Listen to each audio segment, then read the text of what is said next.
Our sofa is the one element that's standing free and clear of everything. It is against the back wall though. Remember, looking at our floor plan and our elevation, we can clearly see that the sofa is right against the window wall. We'll probably put a little bit of space there, but essentially it's there. Now remember, all of these boxes are an estimated size of what this particular sort of furniture could possibly be.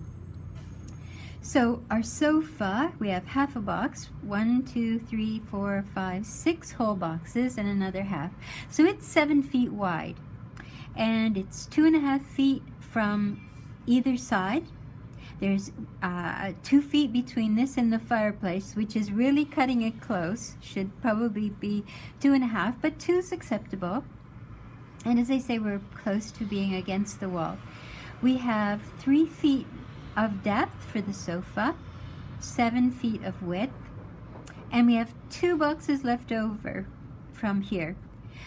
This sort of object, this large piece of furniture, I often think it's best to begin it on the floor and start projecting the heights up from there. 3 feet from the back, 1, 2, 3, 2.5 feet over, and 6 full boxes, 1, 2, 3, 4, 5, 6 and a half. So that leaves us a half, a whole and a half. So we have 2 feet between the sofa and the fireplace. So that's just enough. And we're going to use our vanishing point to establish this side of the sofa. And we know we're doing the right thing because it's appearing to get smaller as it goes back in space. We know it isn't, but it is. And we're going to just shave a little bit off of the back of the sofa so that we have a little space between the sofa and the back wall. No one's going to see that, but it's important that it be there. Now, we've given a whole foot of depth for that back, so we could well afford to spare some. So let's put in a mark for the whole back of the sofa. The arms are a foot, a whole generous foot. So as you can tell, I like big chubby sofas that kind of hug you when you sit in them. So I'm sorry you've got my bias for this, but and it's very important, I think, at this point to make sure your arms are the same width. So even though we're eyeballing it, you can do this across and it'll help you get just the right amount of measure. There's still room for it to be off slightly, but you do your best to get the same measure across. And this is a receding plane, so we use our vanishing point for that as well. And do it lightly so that you can make sure that these appear to be the same width when you're done. If not, you can thicken one up or skinny one down, whatever it takes. Okay, so I think there. The other thing too is that although I attempted to make this perfectly centered, I don't know that it is. I'm hoping that it is, but the vanishing point, I mean. I'm hoping that it is, but there's a good chance that it's a little off because I did it by hand. So, okay. Now we have those established. So we've got everything we need on this floor plan view. It's time to start bringing things up. The back of it's going to be easy to bring up. We just have to go from where it exactly touches the wall, exactly, up 3. So you can see from our elevation this time that we need to go up 1 foot, 2 foot, 3 feet to find the height of the back. And again, these are just estimated heights. A sofa can be taller or shorter. They're 1, 2, 3. So I've got 3. And over on the other side, I do the same. I go, remember to find the part where it exactly touches the wall, not the new one that we established to give ourselves room for window treatments. Our drapes won't be smushed against our sofa. So 1, 2, 3. So it's okay. I went too far, but that's not a problem. Better to overestimate than to underestimate.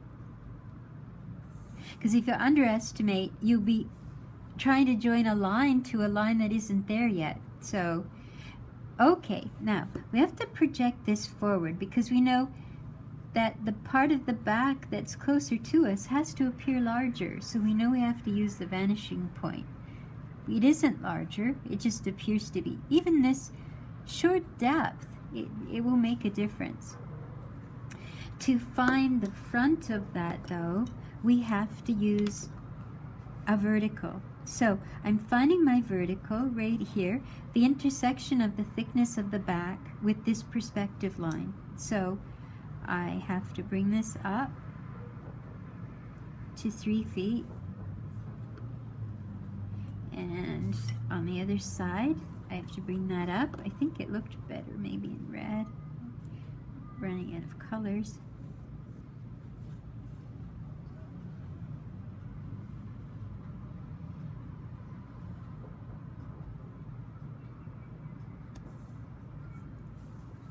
And now I just go across. I'm trying to make this box. I'm trying to make it again, but I'm trying to make it up here. So to finish it, I've got this line. I've got this line. I've got this line. To finish it, I need this line. So I know exactly how to do it. I know exactly what to do. Remember, in one-point perspective, you're continually trying to make the same box over again, just at a different distance. We need to use the wall in order to measure. It's a known factor. So I know at this point on the floor what 1.5 feet looks like against the wall. So I have to walk my sofa over, go up the 1.5 feet, that's the height of my seat, and I have to bring it over. And I bring it over as a straight line because it's not receding. That plane is not receding. So at the front of my sofa, I go all the way over to the wall. There's the corner at 0. Go up 1.5, and I bring 1.5 over. It just happens to be a line I'm already using from my window, but that's not a problem. So I have to bring up the seat of my chair, my seat of my sofa, to that blue line.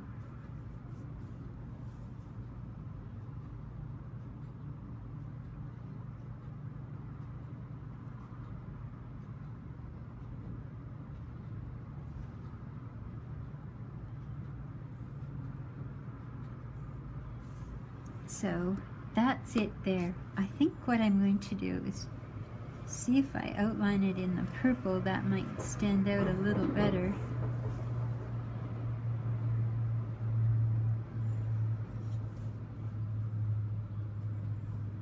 And it's always a good idea, if you start with the elevation here of that arm, it'll make it easier to draw it. So the arm, I'm going to do the same thing, walk this over, walk up, and this is at 2.5 feet. So I have to go up a foot. 1/2 foot here and 1/2 foot there will give me a whole foot. So I'm walking this over, walking this up, and I go to 2. I know this is 2 feet. I'm going to 2.5. And that'll be the height for my arm. And I'm just eyeballing it. So that's okay. As I mentioned, I'm mentioning frequently, perspective drawing involves a lot of that very thing. So to complete my arm, I need to draw the front elevation of it, the front box. I've got the front of my seat. I'm going to start coloring some of this in soon so that it makes more sense. Now we're drawing right on our grid. This normally you don't do that. You usually keep your grid and use it over and over and over again. But we're doing it this way because this is an introduction to using them. You've most likely never used one before, so you need an introduction to it. And drawing right over top rather than putting a piece of marker paper over top and drawing our boxes that way. This way we can consult our squares right away, more immediately. Okay, so I'm going to start to do a little bit of coloring in so we can see. So there's our arm, there's our front of the seat of the chair, the whole front panel of the chair, of the sofa. Keep calling it a chair. And I keep holding my breath. I'm hoping my arms are the same size, but we're going to adjust them anyway when we do our drawing over top. So there's the front of the sofa, the front of the arms. Now I have to take the seat back, but before I do that, I have to do something else first. I have to take these arms back to the back of the sofa, and they're receding planes, so I need my vanishing point. So I bring that back.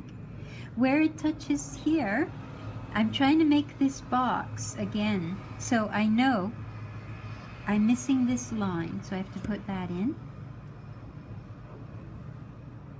I'm trying to keep everything as straight as I can. I don't know where to stop it, so I just go too far, and then I use my vanishing point, and it'll tell me where to stop. And when I need to go down, I don't know where to stop that either. But if I take the corner of this elevation of where the seat and the arm meet, that elevation, if I take that to my vanishing point, it will tell me how much depth I have for my seat. So then it's just a matter of doing the same thing on the other side, go through the whole thing again to establish where this lines up. Now, these two must line up. If they don't, something's gone awry, and you have to figure out how. What's happened? What's made that go off? And I'm again trying to make this box, so I know that I need this line now, but I don't know where to stop it, so I'll just make it too long. But again, I have that elevation of the front of the arm, the front of the seat of the sofa, so I just use my vanishing point, and that'll bring me back. And where those cross, that tells me where to stop. So you recognize all our boxes from the first exercise and the second exercise, so you're really getting used to now using them. So this is the top of the back of the sofa. This is the top of the arm.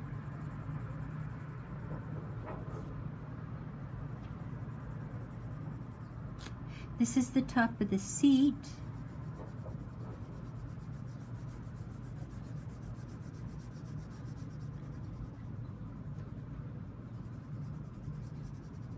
And this is the front of the back.